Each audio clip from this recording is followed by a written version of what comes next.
I happen to be visiting a good friend, Gene Beley, in Stockton, California.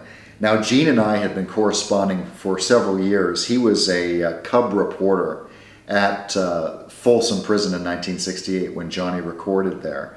And he had invited me to visit him and to take a boat ride on the Delta. So I happened to be in town yesterday with Gene, and we stopped off at the local supermarket and we're checking out, and we notice Johnny Cash on one of the tabloids, and it turned out that it was a story attributed to me and about my film, and something like Secret Diaries, bombshell news 10 years after Cash's death about his tragic end and his addictions and all the like. And it all goes back to 10 days ago when I was in Los Angeles. We were opening the film in LA and New York, and we had publicists in both cities, and they kept me busy with a number of media interviews, and I'm very organized about these things. I keep them in my calendar, but one day I was away from my computer and the phone rang, and it was so-and-so from such and such a magazine, and I thought, oh gosh,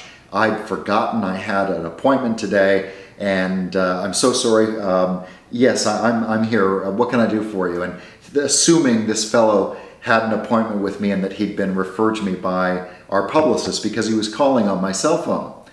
In any event, I spent 10 or 15 minutes giving this fellow an interview before I recognized the tenor of his questions was such that it suggested they were kind of sensationalistic in nature. And I said, tell me again your name and who you write for. And he said, The Globe magazine. And I said, forgive me, I'm from Canada and I'm not familiar with The Globe magazine. He goes, it's that tabloid in all the supermarkets. It's, our biggest competitor is the National Enquirer. And I immediately started sweating bullets thinking, oh my God, people are going to think I put this story in the Globe, but I've already talked to him for 10 or 15 minutes and I can't undo it. I can't say, please don't print it. I retract. It's impossible. So I was hoping that it wouldn't show up. I was hoping that I kept it short and I gave him nothing to work with. But of course, we all know the media will spin the story the way they want to. And when it comes to a tabloid, they spun it in a very sensationalistic way. But there's an old saying, there's no such thing as bad press so long as they spell your name right.